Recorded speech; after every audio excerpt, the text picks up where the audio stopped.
Magandang gabi mga tol, Uyod Boxing Fanatics nga pala. So boxing update muna tayo. Kumakalat na balitang kanselado daw ang laban ni TG Duhene laban dito sa ating pambato. Former 3-Division World Champion at nag-iisang angas ng Pinas, Jandrel Cuadro Alas Casimero. Sa mga hindi nakakaalam mga ka-Uyod Boxing Fanatics ay fake news po itong pinakalat nitong tagatahol ng MP Promotion na dahil daw sa kanyang kapatid na si Jason Casimero ay nakancel ang laban ni TG Duhene laban dito sa ating pambato, Cuadro Alas Casimero. Kaya nga marami ang hindi naniwala sa balita na ito mga ka-Uyod Boxing Fanatics dahil hindi pa nga ito inanunsyo ng TBP Promotion at pinangalanan itong makakalaban ng ating pambato ngayong taon. At kasunod nga nito mga ka-Uyod Boxing Fanatics ay hinahype na naman nila itong si Marlon Tapales dito kay Cuadro Alas Casimero na maglalaban itong dalawa nating pambato, Cuadro Alas Casimero versus Marlon Tapales. Ngunit wala pa namang sagot itong kampo ni Casimero at itong TBP Promotion sa hamon nga nitong MP Promotion. Kaya kung ating iisipin mga ka-Uyod Boxing Fanatics ay malaking sampal ito dito nga sa MP Promotion. Dahil lagi nga nilang sinasabi na kangkungan na itong si Cuadro Alas Casimero at laos na ito.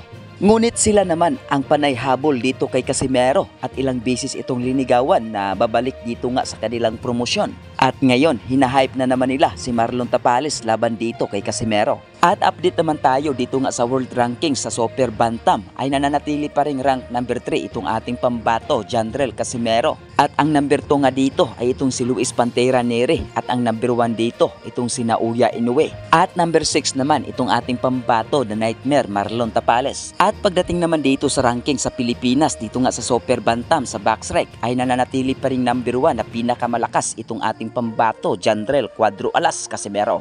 Number 2 nga dito si Marlon Tapales at ang number 3 itong si Mike Plania at ang number 4 Carlamis Martin at ang number 5 Joseph Ambo. So dahil malapit na i-anunsyo ang laban ng ating pambato at ipakilala kung sino man ang kanyang makakalaban, hintayin na lang natin mga ka-Uyod Boxing Fanatics dahil panigurado hindi pa matapos ang buwan na ito ay i-anunsyo na ng TBP Promotion ang laban ng ating pambato. So ano ang masasabi nyo dito mga ka-Uyod Boxing Fanatics? Paki-comment sa baba at huwag kalimutan mag-like at mag-share sa ating video. Maraming salamat.